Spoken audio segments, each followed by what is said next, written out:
कलिब्बी रज़ी अल्लाह ताला अन्हु से मरवी है, वो फरमाते हैं कि एक दिन नबी करीम सल्लल्लाहु अलैहि वसल्लम ने दज्जाल का जिक्र ऐसे अंदाज में किया कि हम लोग लरज़ गए। अगली सुबह जब हम नबी करीम सल्लल्लाहु अलैहि वसल्लम की खिदमत में हाजिर हुए तो उन्होंने जान लिया कि हम लोग कल के डरे हुए हैं। हुजूर सल्लल्लाहु अलैहि वसल्लम ने पूछा क्या मामला है। हमने अर्ज़ किया ए रसूल अल्लाह, कल अपने दज्जाल के फितने की संगीनी को बयान फरमाया था, जिससे हमें गुमान होने लगा है कि वो हमारे करीब ही खजूरों के बाग में है। अब सल्लल्लाहु अलैहि वसल्लम ने फरमाया अगर वो निकले और मैं तुम्हारे बीच में हूँ तो मैं तुम्हारी तरफ से खुद इससे निमट लूँगा, और अगर वो निकले और मैं तुम्हारे बीच नहीं रहूं तो हर आदमी अपने नफस की खुद हिफाजत करे। लिहाजा तुम में से जो शख्स इसे पाए इसे चाहिए कि वो सूरत अल-कहफ की इब्तिदाई आयत पढ़े। वो शाम और स्टरी इन उर्दू इराक के दरमियान से निकलेगा और दाएं बाएं फसाद फैलाएगा। अल्लाह के बंदो साबित कदम रहना। हमने अर्ज किया ए अल्लाह के रसूल, रोए जमीन पर ठहरने की इसकी मुद्दत क्या होगी। अपने फरमाया 40 दिन। एक दिन एक साल के बराबर होगा, एक दिन एक महीना के बराबर होगा, एक दिन हफ्ता के बराबर होगा, और बाकी दिन तुम्हारे दिनों की तरह होंगे। हमने अर्ज किया ए अल्लाह के रसूल, बताई कि वो एक दिन जो एक साल के बराबर होगा, क्या इसमें एक दिन की नमाज काफी होगी।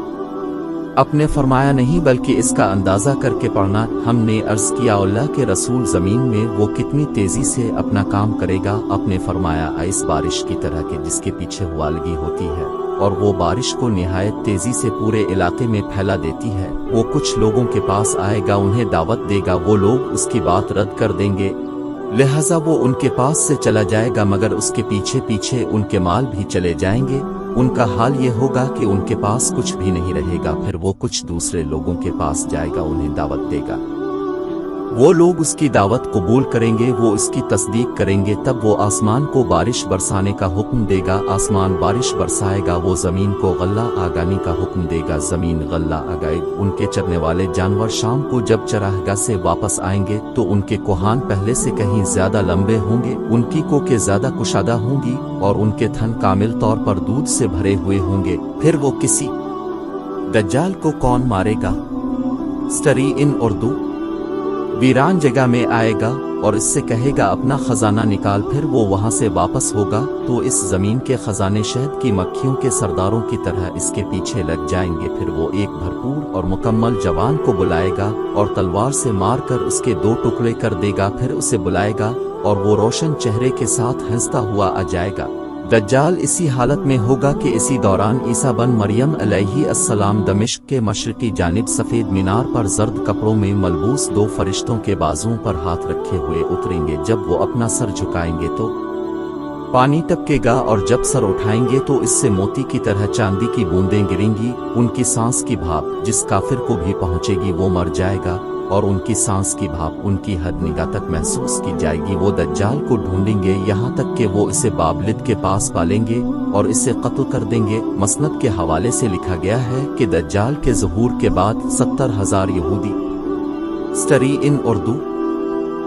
इन उर्दू अस्फहान में इसकी ताबेदारी करने के लिए आ जाएंगे। ये माजरा देखकर बहुत से मुसलमान भी गुमराह होंगे सिवाय चंद मोमिन मर्दों और औरतों के। इसी तरह कहा गया है कि मर्दों की बनिस्बत औरतें इसकी ज्यादा ताबेदार होगी, क्योंकि वो बहुत जल्द किसी की बात से मुतासिर हो जाती हैं। अक्सरियत औरतों की होगी, यहाँ तक कि एक आदमी अपनी माँ, बहन, बेटी और बीवी को रस्सी में बांध देगा कि कहीं वो दज्जाल के पास न चली जाएं। दज्जाल ना मर्द होगा, लेकिन बहुत सी औरतें इससे हम बिस्तर होंगी कि इसके बच्चे को पैदा करेंगे, लेकिन ऐसा नहीं हो पाएगा। औरतों में ज्यादा तादाद उनकी होगी जो बालों का जोड़ा बनाकर सर के ऊपर बांधती हैं, लेकिन फिर भी दज्जाल बे औलाद ही रहेगा। वो हर मुल्क में दाखिल होगा और लोगों को अपनी फितना सामानी से गुमराह करेगा सिवाय मक्का और मदीना के, क्योंकि फरिश्ते इसकी निगहबानी पर ये भी पड़े आली ऐसी का मामूर होंगे। वो अपने मानने वालों को जन्नत के मजे दिलवाएगा, जबकि ना मानने वालों को आग में जला देगा। लेकिन उसकी जन्नत असल में जहन्नम होगी और जहन्नम असल में जन्नत होगी। अब अंदाजा करें दोस्तों कि हम आज किस तरह शैतान के पीछे लगकर झूठ, कीना, शराब नोशी और बदकारी में मुलव्वस हैं। तो सोचिए कि दज्जाल के ज़हूर के बाद हमारे ईमान का क्या हाल होगा। चुनांचे हदीस पाक के मुताबिक अगर हम चाहते हैं कि दज्जाल के फितने से महफूज रहें तो सूरा कहफ की इब्तिदाई आयत याद कर लें और रोज़ाना पढ़ें। इंशाअल्लाह अल्लाह पाक फितना दज्जाल बल्कि दुनिया के हर फितने से हिफाजत फरमाएगा। अल्लाह पाक हम सबको अपने हिफ्ज़ व अमान में रखे। कमेंट सेक्शन में आमीन ज़रूर लिखिएगा। एडवर्टाइजमेंट